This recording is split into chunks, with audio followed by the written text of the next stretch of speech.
Fund flow statement. ठीक है, ये चैप्टर क्या था, कुछ लोग को ये चैप्टर पल्ले नहीं पड़ रहा है, क्विक रिवीजन हो रहा है, ऑलरेडी हो चुका है, तो एक बार जल्दी जल्दी समझते हैं क्या है फंड फ्लो स्टेटमेंट। इस चैप्टर में बनाना क्या है, फंड फ्लो स्टेटमेंट, नाम ही से पता चल रहा है फंड का फ्लो बताएगा। तो फ्लो मींस इन और आउट, पैसा या तो आएगा या तो जाएगा, उसका स्टेटमेंट बनाना है। तो इस चैप्टर में हमारे पास 3 चीज करेंगे तो ये सीख जाएंगे। Fund flow statement main part होगा, फिर statement showing change in working capital end fund from operation. तो ये तीनों में है क्या चीज की, एक एक करके देखते हैं। तो फंड फ्लो स्टेटमेंट जो होगा इसमें 2 पार्ट होगा, एक इनफ्लो बताएगा जिसको हम लोग कहेंगे सोर्स, और एक आउटफ्लो बताएगा जिसको कहेंगे हम लोग एप्लीकेशन। मतलब पैसा आने पे सोर्स हुआ इनफ्लो, और पैसा जाने पे आप अप्लाई कर रहे हैं एप्लीकेशन है वो आउटफ्लो। यस और नो, सभी को समझ में आया। तो बेसिकली सोर्स क्या होता है किसी भी बिजनेस में, पैसा का सोर्स क्या होता है, loan taken, issue of share और sale of fixed assets, investment. तो जो भी आप करंट एसेट्स करंट लायबिलिटी को छोड़ दीजिए, उसका बात नहीं होगा, ठीक है ना। किसका बात होगा, other than current assets current liability. सुन लिए क्या, other than current assets current liability. मतलब पैसा कहां से आ सकता है, लोन लेके आ सकता है या एसेट्स को बेच के आ सकता है। एसेट्स खरीदेंगे तो पैसा जाएगा, लोन को रिपेड करेंगे तो पैसा जाएगा। तो पैसा का रिलेशनशिप एक बार समझ लेते हैं। पैसा का रिलेशनशिप क्या है, एसेट्स के साथ पैसा का रिलेशनशिप क्या है, एसेट इंक्रीज होगा तो कैश डिक्रीज होगा, और एसेट डिक्रीज होगा तो कैश इंक्रीज होगा। यस और नो, सभी को समझ में आया बात। और लायबिलिटी के साथ क्या रिलेशनशिप है, लायबिलिटी इंक्रीज होगा तो पैसा भी डिक्रीज होगा। क्या बोलना चाह रहे हैं हम, उसको एक बार समझते हैं। खत्म हो गया, भर लेने दो।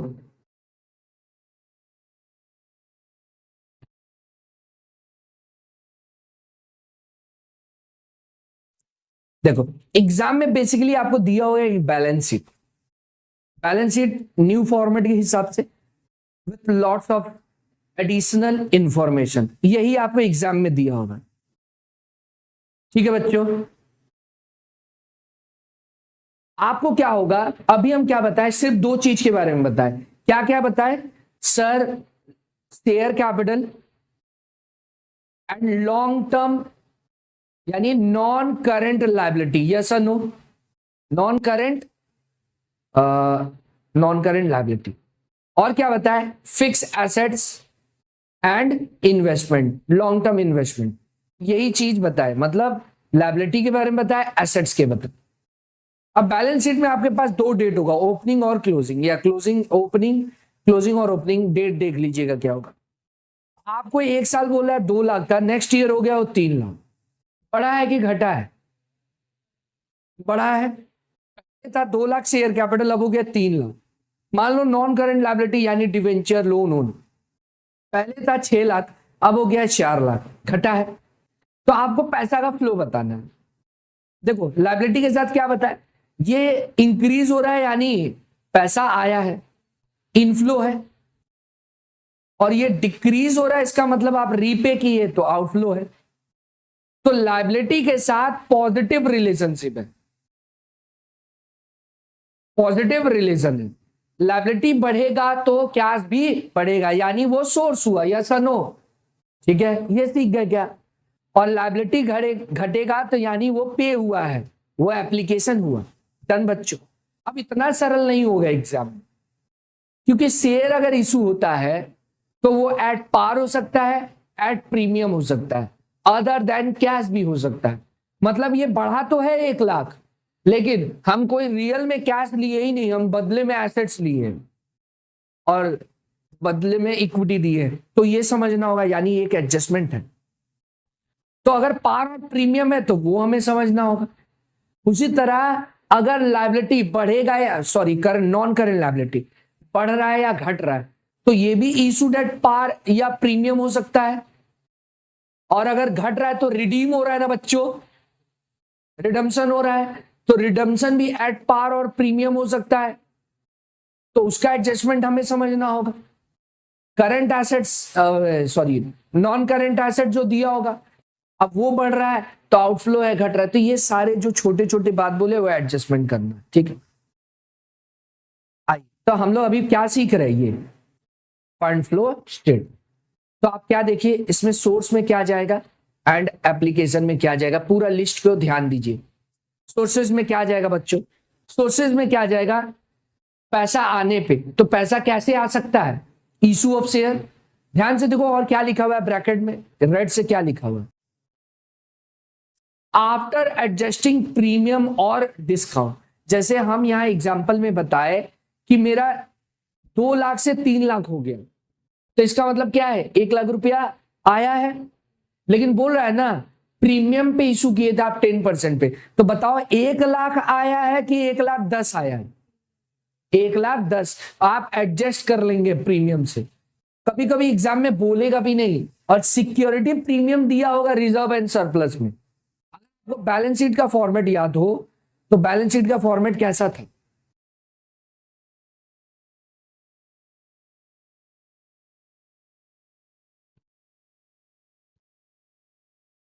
Share holder fund, share holder fund,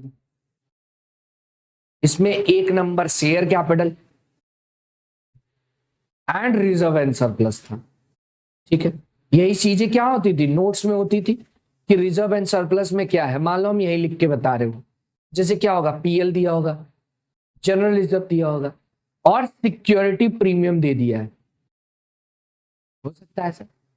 तो अगर सिक्योरिटी प्रीमियम पहले 25 था अब 35 हो गया, और शेयर कैपिटल पहले था 3 लाख अब 4 लाख हो गया, तो बताओ कितना रुपया इशू करके आया है, सर 1 लाख आया है, हाँ या ना, 1,10,000 आया है।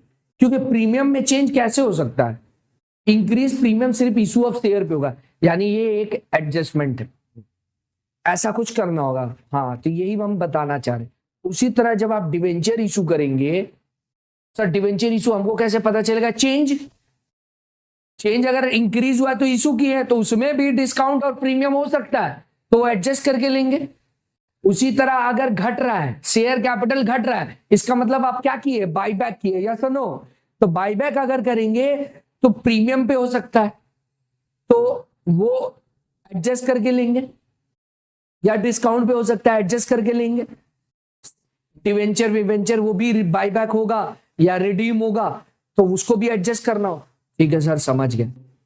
इसके अलावा और क्या होगा, कोई लोन लिए, long term loan, sale of investment assets, तो वो आ जाएगा। इधर आइए पेमेंट में, अगर कोई एसेट्स खरीदे या इन्वेस्टमेंट खरीदे तो वो आ जाएगा। रीपेमेंट ऑफ लोन किए, यानी आप 2 चीज सीखे, fix assets and long term liability. इसमें क्या ट्रीटमेंट सीखे, फिक्स एसेट्स बढ़ रहा है तो माइनस एप्लीकेशन, हाँ या ना, और घट रहा है तो सेल हुआ है सोर्स, ठीक है। उसी तरह लायबिलिटी अगर बढ़ रहा है तो सोर्स है और घट रहा है तो एप्लीकेशन।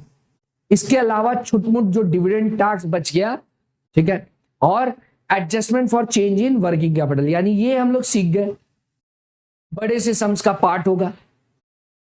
अब आ रहे इसमें आप क्या करेंगे, adjustment saying change in showing change in working capital, मतलब इसमें सारा करंट एसेट्स करंट लायबिलिटी चला जाएगा। करंट एसेट्स करंट लायबिलिटी आप इसमें दिखाएंगे, तो एक ईयर का देखो, आपको सभी को पता है सीए माइनस सीएल क्या होता है, वर्किंग कैपिटल, ठीक। तो आपको 2 ईयर का करंट एसेट्स दिया होगा, 2 ईयर का करंट लायबिलिटी दिया होगा। प्रपोज डिविडेंड एंड टैक्स को इसमें नहीं लेंगे करंट एसेट्स लायबिलिटी में, इसका ट्रीटमेंट, क्योंकि आमतौर पे इस पे एडजस्टमेंट दिया होगा, तो इसको अलग से हम लोग क्लोज करके ट्रीट करेंगे, हाँ या ना, सम्स में अभी सीख जाएंगे।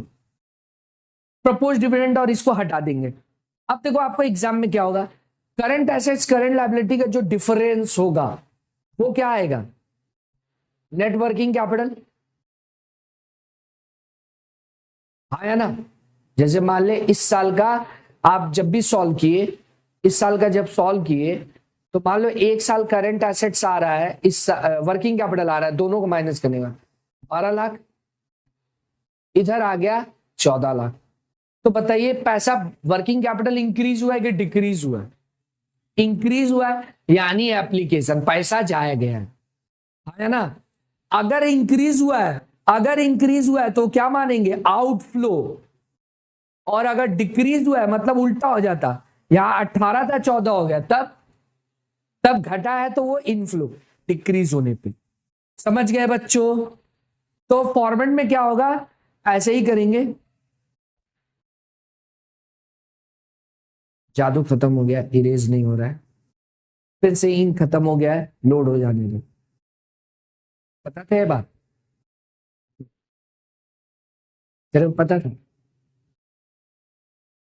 हाँ आ गया। देखो आपको एग्जाम में क्या करना है, जो डिफरेंस आएगा तो ये कंटिन्यू होगा, ये फॉर्मेट कंटिन्यू होगा, ठीक है। आपका या तो इंक्रीज होगा तो आप लिखेंगे इंक्रीज इन वर्किंग कैपिटल, ठीक है। मान लो यहाँ 16 था, यहाँ 24 हो गया, तो कितना से बढ़ा है बच्चों, 6, तो यहां लिखेंगे 6, ठीक है।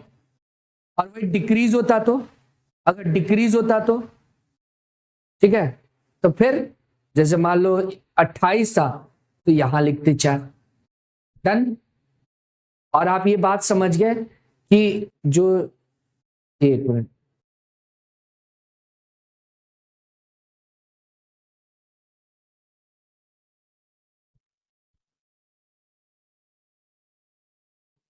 थोड़ा सा लोडिंग ले रहा है, पहले का लिखा हुआ है ना तो भरा हुआ है इसमें, वापस जब लिख रहे हैं तो इसका ब्रेन इज नॉट ब्रेनिंग।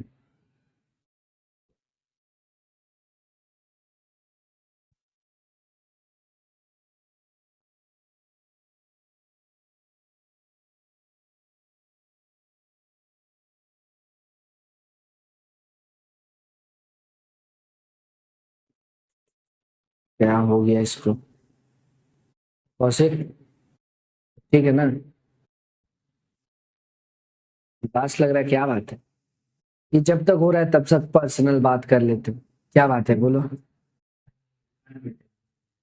ये हाथ में कटने का क्या दाग है, ब्रेकअप हो गया है क्या? अच्छा इसका दाग, दांत से काट लिया।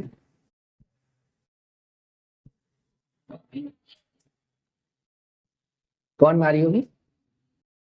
मम्मी से मार नहीं खाता है, शादीशुदा।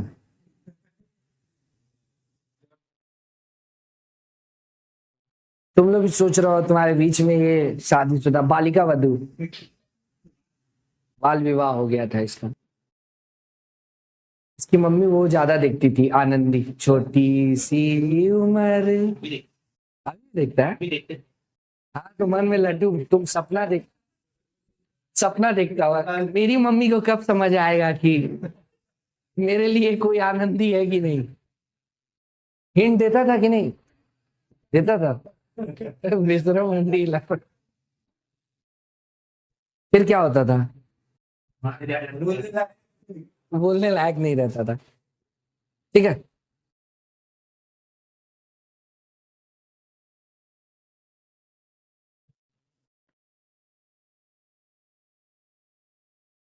तो क्या सीखे हम लोग, या तो इंक्रीज होगा, या तो इंक्रीज या फिर डिक्रीज होगा इन वर्किंग कैपिटल। इंक्रीज हुआ है तो किधर, इधर, ये इंक्रीज के लिए, इंक्रीज मींस आउटफ्लो, और डिक्रीज हुआ है तो इधर डिक्रीज, और ये क्या है, इनफ्लो। समझ गए क्या सर? जब ये पता चल गया तो ये कहां चला जाएगा, यहां। अगर डिक्रीज हुआ है तो क्या है, इनफ्लो है, तो सोर्स में चला जाएगा, और डिक्रीज हुआ है, सॉरी इंक्रीज हुआ है तो आउटफ्लो है, तो वो एप्लीकेशन में चला जाएगा। ये सबसे इजी पार्ट था इस सम्स। फिर हमें सीखना है फंड फ्रॉम ऑपरेशन, ठीक है, फंड फ्रॉम ऑपरेशन, ठीक है। आपको एग्जाम में क्या होगा, जो कि ये कैश फ्लो में भी आप सीखे थे, सर नहीं सीखे थे, क्लास वो मिस किए थे, ठीक है। अभी समझिए, देखो आपको जो स्टेटमेंट ऑफ पीएल यानी रिजर्व एंड सरप्लस जो बैलेंस शीट में गिवन होता है, ध्यान से सुनना, रिजर्व एंड सरप्लस जो बैलेंस शीट में गिवन होता है, इसमें जो स्टेटमेंट ऑफ पीएल होता है या पीएल लिखा होता है, हाँ या ना, जनरल रिजर्व होता है, सिक्योरिटी प्रीमियम हो सकता है और भी बहुत सारा रिजर्व हो सकता है, सीआरआर हो सकता है, जो जो एडजस्टमेंट में आता है। तो 2 ईयर का दिया होगा आपको, ठीक है, 2 ईयर का दिया होगा डिटेल। आप सम्स बनाते समय ये देख, जैसे मान ले एग्जांपल के तौर पे ओपनिंग में था 4 लाख रुपया और क्लोजिंग में रिजर्व हो गया है 6.5 लाख रुपया, तो ड्यूरिंग द ईयर कितना का प्रॉफिट आया, कोई बता पाएगा? यस सर, 1.5 लाख का कमाए, हाँ या ना। ये बढ़ता कैसे है? अरे इनकम स्टेटमेंट जब बनेगा, इनकम स्टेटमेंट यानी स्टेटमेंट ऑफ पीएल आप बनाए होंगे तो आप सीखे होंगे रेवेन्यू फ्रॉम ऑपरेशन आता है, हाँ या ना। एक रेवेन्यू फ्रॉम ऑपरेशन, दूसरा क्या आता है? अदर इनकम, जो कि आप सीख के आए। हम इनकम स्टेटमेंट बता रहे हैं अभी, आप टोटल आया। फिर क्या होता है? खर्चा सारा माइनस होता है, रॉ मटेरियल, फिर चेंज इन इन्वेंट्री, ठीक है, purchase of stock in trade, depreciation, employee benefit cost, other. ये सब करने के बाद हमारा क्या होता है? नेट प्रॉफिट आता है। अब जब ये बनाए होंगे और यही नेट प्रॉफिट तो अल्टीमेटली यहां पड़ा है, ये 1.5 लाख जो प्रेजेंट कर रहा है कहां से आया है? इनकम स्टेटमेंट से है। तो ये बनाते समय आप नॉन ऑपरेटिंग एक्सपेंस भी लिए होंगे, नॉन कैश इनकम या एक्सपेंडिचर भी लिए होंगे, हाँ या ना। तो उसको हमको ठीक करना है। ये 1.5 लाख जो दिखा रहा है यहां पे, इसमें हो सकता है जनरल रिजर्व में आप जो ट्रांसफर किए साइड करके वो दिखा रहा है, ठीक है। तो बहुत सारा एडजस्टमेंट, जैसे profit on sale of assets है, loss on sale of assets है, डेप्रिसिएशन, ये सब तो नॉन कैश है ना, कोई आउटफ्लो तो हुआ ही नहीं है, तो उसको एडजस्ट करना होगा। तो यहां पर लिखे हुए लिस्ट है जो कि फंड फ्रॉम ऑपरेशन बना के हम लोग एडजस्ट करते हैं। एक बार लिस्ट देख लीजिए क्या क्या है, और भी बहुत सारा हो सकता है इसमें, हम बस एक जनरल लिस्ट लिख दिए। देखो क्या क्या है। पहले तो आप जो चेंज इन नेट प्रॉफिट होगा वो लिखेंगे यहाँ पे, हाँ या ना, 1.5 लाख। जनरल रिजर्व, जैसे मान ले जनरल रिजर्व पहले था आपका 60,000, अब हो गया 90, तो बताओ कितना से बना है? ये 30,000 यहाँ ऐड हो जाएगा, क्योंकि ये 30 तो प्रॉफिट में से ही किए होंगे, तो आउटफ्लो थोड़ी है, ऐड बैक करें। उसी तरह किसी भी तरह का गुडविल डिक्रीज होगा तो आमतौर पे होता नहीं है, ठीक है, तो कारण बता देगा, तब उसको एडजस्ट करेंगे क्या है। गुडविल राइट ऑफ होगा, मतलब आपका गुडविल तो डिक्रीज ही होगा, राइट ऑफ होगा, उल्टा बोल दिए। गुडविल डिक्रीज होगा, राइट ऑफ है। इंक्रीज हुआ तो तब आप कोई बिजनेस परचेस किए होंगे, ओवर पे किए होंगे, गुडविल होगा, वो बताएगा। डिक्रीज ही तो होगा, गुडविल राइट ऑफ होगा। Preliminary expense, depreciation, loss on, मतलब आप ध्यान दीजिए, जो भी नॉन कैश या नॉन ऑपरेटिंग आइटम यहां लिखा हुआ है, डिविडेंड, डिविडेंड कौन सा है? फाइनेंसिंग खर्चा है, या एप्रोप्रिएशन ऑफ प्रॉफिट ऑपरेटिंग नहीं मानेंगे आप इसको। Discount on issue of share, ये जो खर्चा आप राइट ऑफ कर रहे हैं, मान रहे हैं, ये किसका है? फाइनेंशियल खर्चा है। इंटरेस्ट फाइनेंशियल खर्चा है, ठीक है ना। तो ये सारा एडजस्टमेंट आप कर रहे हैं तो आ जाएगा, ठीक है। तो एक एकदम सिंपल सा सवाल लेते हैं जिससे बच्चे सीख पाए। अच्छा सुनो, कुछ केस सीख लो डिविडेंड का, फिर हम लोग आगे बढ़ जाते हैं। एक बार रिकैप, मान ले डिविडेंड तुमको, पहला एग्जांपल, पहला केस 2 डेट पे दिया हुआ है, बैलेंस शीट में करंट लायबिलिटी में डिविडेंड दिया है, प्रपोज डिविडेंड ओपनिंग में था 20, क्लोजिंग में था 25, तो क्या करेंगे आप? तो देखो ट्रीटमेंट लिख दिए, पढ़ के बताइए क्या लिखे हैं। ओपनिंग को मानेंगे पेड तो एप्लीकेशन में चला जाएगा, और क्लोजिंग को मानेंगे मेड, ऑपरेटिंग में ऐड हो जाएगा। क्योंकि क्लोजिंग मींस क्या? प्रोविजन बनाए हैं, पे नहीं किए हैं, तो आउटफ्लो हुआ ही नहीं है। आउटफ्लो नहीं हुआ है तो इसलिए क्या करते हैं हम लोग? ऑपरेटिंग में ऐड करते हैं। ये कौन सा ऐड हुआ है? Closing propose dividend, closing propose. समझ गए क्या बच्चों? डन। अगर कुछ नहीं बोला एग्जाम में, आपके पास सिर्फ 2 डेट पे, मतलब आपके पास सम्स है, सम्स में जो करंट लायबिलिटी है, लायबिलिटी साइड में करंट लायबिलिटी में डिविडेंड दिया हुआ है, डिविडेंड दिया हुआ है, ओपनिंग में 20, क्लोजिंग में 25, तो क्या करेंगे, इसको मानेंगे पेड हुआ है तो ये एप्लीकेशन में चला जाएगा, और इसको मानेंगे मेड हुआ है ड्यूरिंग द ईयर, मतलब प्रोविजन क्रिएट किए, तो ये पीएल ऑपरेटिंग में फंड फ्रॉम ऑपरेशन में ऐड हो जाएगा। क्यों बच्चों, सीख गए, एडजस्टमेंट सीखते जा रहे, एकदम बिगिनिंग से कर रहे, ठीक, बताया हुआ है सब तुम लोगों को, रिकैप हो रहा है फास्ट ट्रैक में एकदम। नेक्स्ट केस, ओपनिंग में दिया हुआ है 20, क्लोजिंग में दिया है 25, लेकिन एडिशनल इंफॉर्मेशन में दे दिया है पेड ड्यूरिंग द ईयर या मेड ड्यूरिंग द ईयर, दोनों में से कोई दे सकता है, ठीक है। हम बताना क्या चाह रहे हैं, आप प्रपोज डिविडेंड का क्या करेंगे, लेजर बनाएंगे। ये क्या है, लायबिलिटी है, हाँ या ना, तो लायबिलिटी का ऑलवेज कौन सा बैलेंस होता है, क्रेडिट, तो ओपनिंग बैलेंस किधर लिखेंगे, क्रेडिट साइड, और क्लोजिंग बैलेंस किधर लिखेंगे, सुन लिए, ये आएगा इधर ओपनिंग बैलेंस, इधर आएगा क्लोजिंग बैलेंस, डन बच्चों। अब पेड और मेड में कोई भी एक गिवन होगा, पेड दिया होगा तो टू कैश या टू बैंक, अरे जो खर्चा है जैसे डिविडेंड पे किए तो dividend account debit to bank या टू कैश, तो इसका मतलब डिविडेंड में क्या होगा, टू कैश या फिर बैंक, किसके लिए हो रहा है ये, पेड के लिए, तो बैलेंस फिगर से क्या निकल जाता बच्चों, पीएल, यानी फंड फ्रॉम ऑपरेशन में जो जाएगा, हाँ या ना, क्यों बच्चों, तो दोनों में से कोई भी बैलेंस फिगर से आप निकाल सकते थे, समझ गए। तो इस एग्जांपल में क्या दिया हुआ है बताओ, इस एग्जांपल में sir paid during the year 18,000 दिया है, तो अगर 18 इधर लिख दिए तो बैलेंस फिगर से मेड ड्यूरिंग द ईयर निकल गया ना, आया ना, डन, सीख गया क्या, पक्का, ठीक। तो आप देखिए ये क्या हो जाता है, एप्लीकेशन में चला जाता, ये क्या हो जाता है एप्लीकेशन, और ये फंड फ्रॉम ऑपरेशन में ऐड हो जाता, क्योंकि ये नॉन कैश ट्रांजेक्शन, ठीक है।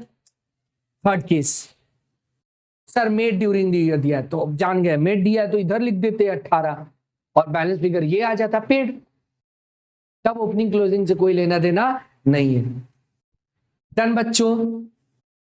अच्छा सर अगर इंटरिम डिविडेंड दे दे तो, इंटरिम मींस दो अकाउंटिंग पीरियड के बीच में ही आप दे रहे, तो इंटरिम मींस जो डिक्लेयर होगा एडिशनल इंफॉर्मेशन में दिख देगा ड्यूरिंग द इंटरिम डिविडेंड 5,000 दिए, तो जो दिए है वही पेड और वही मेड है, देखिए जो दिया होगा इंटरिम डिविडेंड वही पेड है वही मेड है, अर्थात एप्लीकेशन में भी वही अमाउंट जाएगा और फंड फ्रॉम ऑपरेशन में भी वही एड बैक होगा, क्योंकि ये नॉन ऑपरेटिंग है बोल के एड बैक हो जाएगा, सीख गए क्या, जो दिया है वही पेड है वही मेड है, सीख गए, अब समझ गए हम लोग। अब आते हैं डेप्रिसिएशन को, ये रहा डेप्रिसिएशन, डेप्रिसिएशन को हम दो पार्ट में पढ़ाते हैं, अगर मेजोरिटी जो एडजस्टमेंट है, जो डिफिकल्ट पार्ट है वो आपका बाईबैक और रिडम्पशन वाला पार्ट है शेयर का, क्योंकि सीआरआर का कुछ कॉन्सेप्ट आएगा, बाकी जो सबसे कॉमन सबसे ज्यादा बार हर बार आएगा वो डिविडेंड टैक्स और एसेट्स का अकाउंट होगा, तो ये तीन आपको करना है।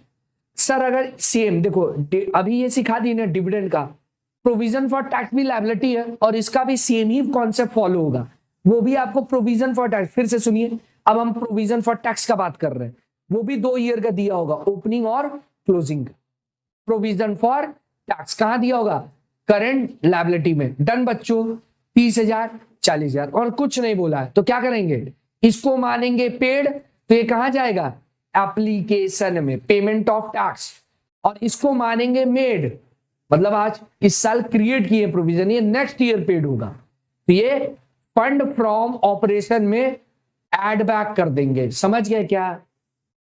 सर वही अगर एडिशनल इंफॉर्मेशन में ये दोनों दिया है, पेड या मेड कुछ दे देता, पेड या मेड के बजाय प्रोवाइडेड ड्यूरिंग द ईयर लिख सकता है, तब आप क्या करते, लेजर बना लेते, पेड को तो सर पेड दे दिया है तो इसका मतलब क्या है, एप्लीकेशन में जाएगा, मेड ढूंढना पड़ेगा, घर वाली मेड नहीं मिलती है जल्दी, यहां मिल जाएगा लेजर बना के, ठीक है, झा जी तब से सोच रहे हैं मेड ऐसे मिल जाएगा, मम्मी ढूंढने बोली थी, लेजर बना के ढूंढ लेते।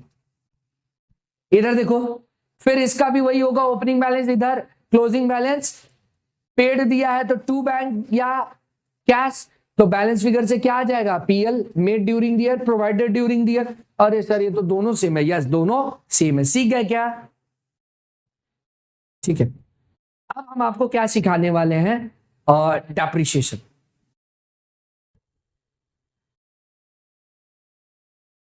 डेप्रिसिएशन का जो होगा एसेट्स का, हम लोग अभी एसेट्स अकाउंट के बारे में सीख रहे हैं। किसके बारे में? इसको हम दो पार्ट में सिखाते हैं, इंफॉर्मेशन के ऊपर होगा। अगर आपको बैलेंस शीट में एसेट जो गिवन है वो WDV पे गिवन है, ठीक है, और एक मेथड होगा एसेट जो गिवन है ओरिजिनल कॉस्ट पे भी गिवन है। मतलब सर ओरिजिनल कॉस्ट मींस, ध्यान से समझिए, एसेट जो दिया होगा बैलेंस शीट में, देख लीजिए, प्लांट प्रॉपर्टी एंड इक्विपमेंट, दो दिया हुआ, opening and closing, balance sheet है ये, समझ रहे बच्चों? ये किसका बात कर रहे हैं? बैलेंस शीट का बात कर रहे हैं। यहां दिया हुआ है 20 लाख, यहां दिया हुआ है 25 लाख, ठीक है, और एक्यूमुलेटेड डेप्रिसिएशन अलग से दे दिया है, मान लो 4 लाख 6 लाख ऐसे दिया हुआ है सब में, तो ये हो गया 16 लाख, ये कितना हुआ 19 लाख, ऐसे दिया एग्जाम में, तो ये क्या बोलते हैं, ओरिजिनल कॉस्ट, मतलब आपको ओरिजिनल कॉस्ट गिवन है, ठीक है। और अगर सब में ऐसे दे दिया है कि आपका plant property and equipment opening closing date पे दिया है मान लो 16 लाख 19 लाख, ठीक है, तो इसका मतलब क्या है, ये WDV पे की है। दोनों में फर्क क्या है सर? एक्यूमुलेटेड डेप्रिसिएशन या प्रोविजन फॉर डेप्रिसिएशन अगर बैलेंस शीट में दिया है तब हम लोग इस सम्स को दो लेजर बना के करेंगे, ठीक है। हम ये मान के चल रहे हैं आप लोग जीरो है, ठीक है, आपको कुछ नहीं पता है, हालांकि ये पूरा का पूरा कहां हम लोग किए हैं, कैश फ्लो। स्टिल हम लोग दोबारा से सुन रहे हैं कि ये कवर हो जाए, फिर से सुन लीजिए, ये दो लेवल पे हम सम्स बताना चाह रहे हैं, आपको लेजर बना के देखो। अल्टीमेटली आपको ढूंढना क्या है, जब भी कोई आप सम्स करेंगे तो 3 स्टेटमेंट बता दिए हम। कौन कौन सा 3 स्टेटमेंट बताए हैं?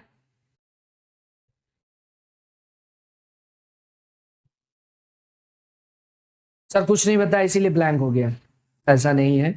3 स्टेटमेंट क्या बताया? फंड फ्रॉम ऑपरेशन, या तो सोर्स होगा या तो एप्लीकेशन होगा, हाँ या ना। और एक तो करंट एसेट्स है भाई, उसका बात ही छोड़ दीजिए, करंट लायबिलिटी है, बात ही छोड़ दीजिए। एक है फंड फ्रॉम ऑपरेशन, यानी इन्हीं में कहीं पर वो जाएगा, ठीक है। अब आप जब सीखेंगे तो यही चीज आपको बताना है, तो पहले ये बता रहे कि आप सम्स कैसे करेंगे, ठीक है। क्या एसेट्स अगर WDV पे दिया हुआ है तो आपको क्या बनाना पड़ेगा, एसेट्स का लेजर। आज हम लोग सीख रहे हैं एसेट्स अकाउंट,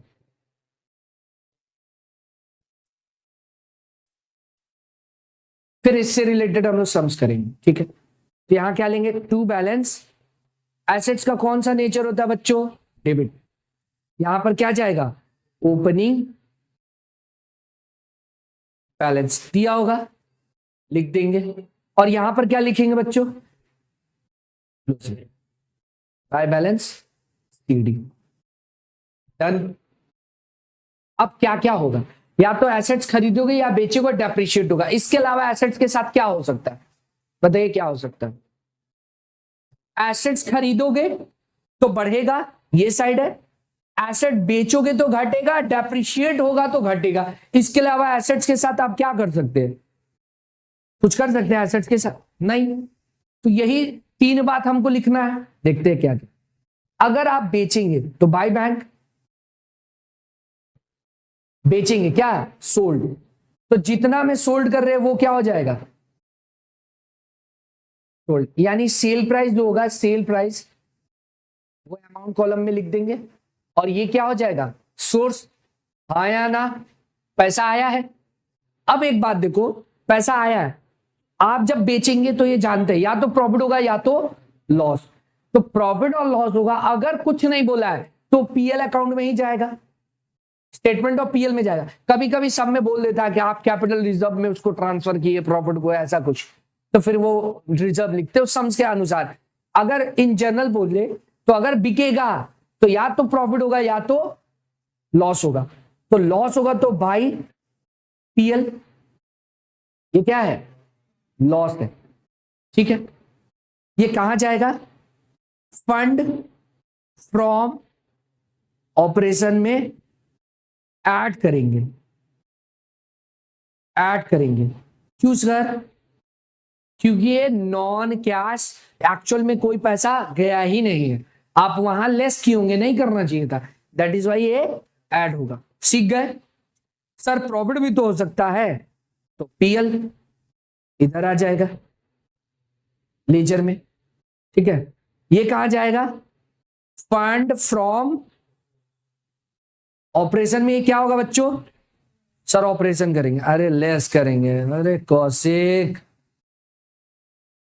अभी भी बालिका वधू में है ये, ठीक है। इसके अलावा क्या होगा सर, खरीदेंगे या डेप्रिशिएट होगा, तो खरीदेंगे या डेप्रिशिएट करेंगे। तो देखो अगर खरीद रहे हो तो क्या लिखेंगे, टू बैंक परचेज,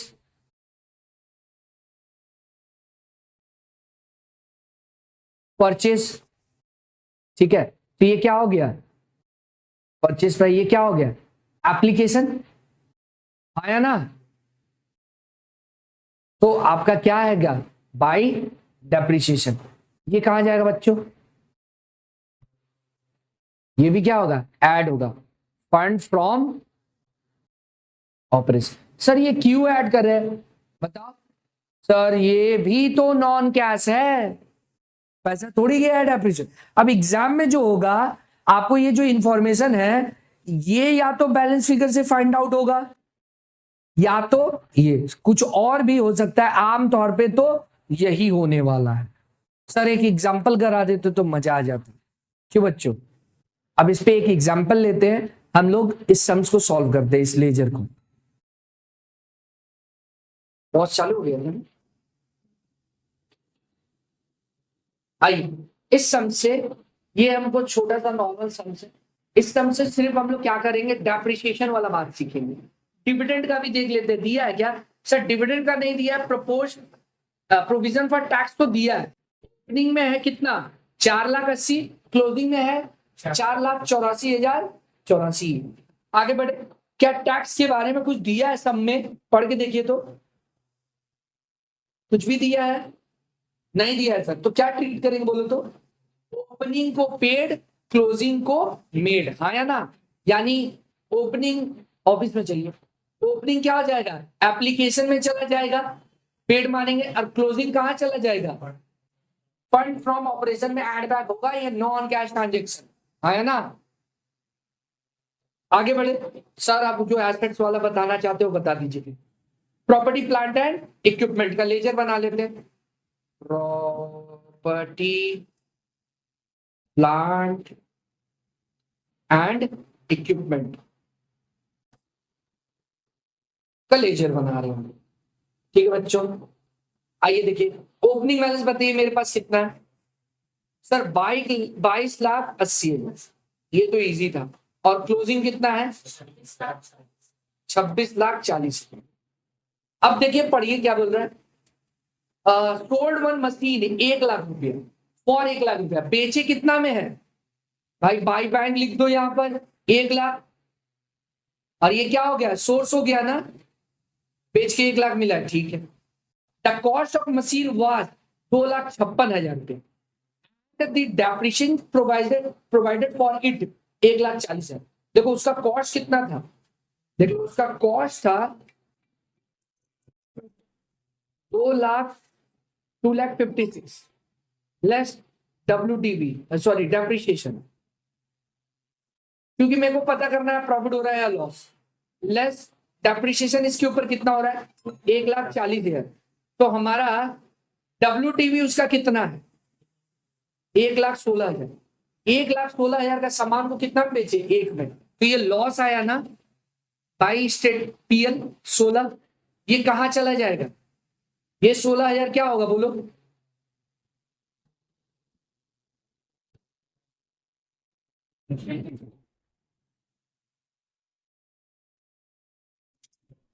ये ऐड बैक हो जाएगा एप्लीकेशन में, हाँ या ना?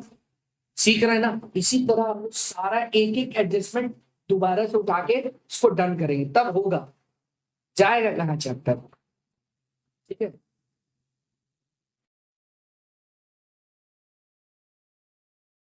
आई तो हम लोग ये समझ गए कहाँ जाना चाहिए, ऐड होना चाहिए फंड फ्रॉम ऑपरेशन में। आगे बढ़ते हैं, नेक्स्ट इंफॉर्मेशन क्या है sir? Depreciation provided during the year दे दिया ना, तो हम क्या बोले थे, दोनों में से कोई एक मिसिंग होता है, हाँ या ना? आमतौर पे बिगिनिंग लेवल है। अब इसमें कुछ ऐसा भी आएगा कि अदर देन कैश अगर एसेट परचेज किए तो इक्विटी शेयर कमाया है, वो करते चले जाएंगे। तो यहां पर क्या हो जाएगा, डेप्रिसिएशन बैलेंस फिगर से, सॉरी ये तो गिवन है, कितना गिवन है? 1,40,000। और कुछ है क्या एसेट से रिलेटेड? कोई एडजस्टमेंट अब एसेट से रिलेटेड नहीं है, तो हमारा टू बैंक ये कहा जाएगा डेप्रिसिएशन, बोलो दूर। ये ऐड हो जाएगा फंड फ्रॉम ऑपरेशन में, हाँ या ना? और ये क्या हो जाएगा, बैलेंस फिगर से मेरा परचेज आ जाएगा, यानी एप्लीकेशन आ जाएगा, कितना आप खरीदे, कितना आ रहा है बोलो?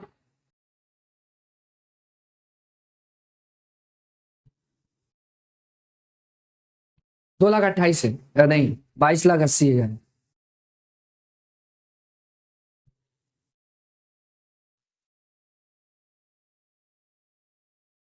हाँ पक्का? ये है, ठीक है, डन बच्चों। अब देखो इससे रिलेटेड क्या है, अब आप बाकी चीजें एक बार खुद से कर लीजिएगा। एक लेजर इतना तो सिखा दिए, ठीक है, देखते हैं नेक्स्ट क्लास में आगे थोड़ा और पढ़ाएंगे।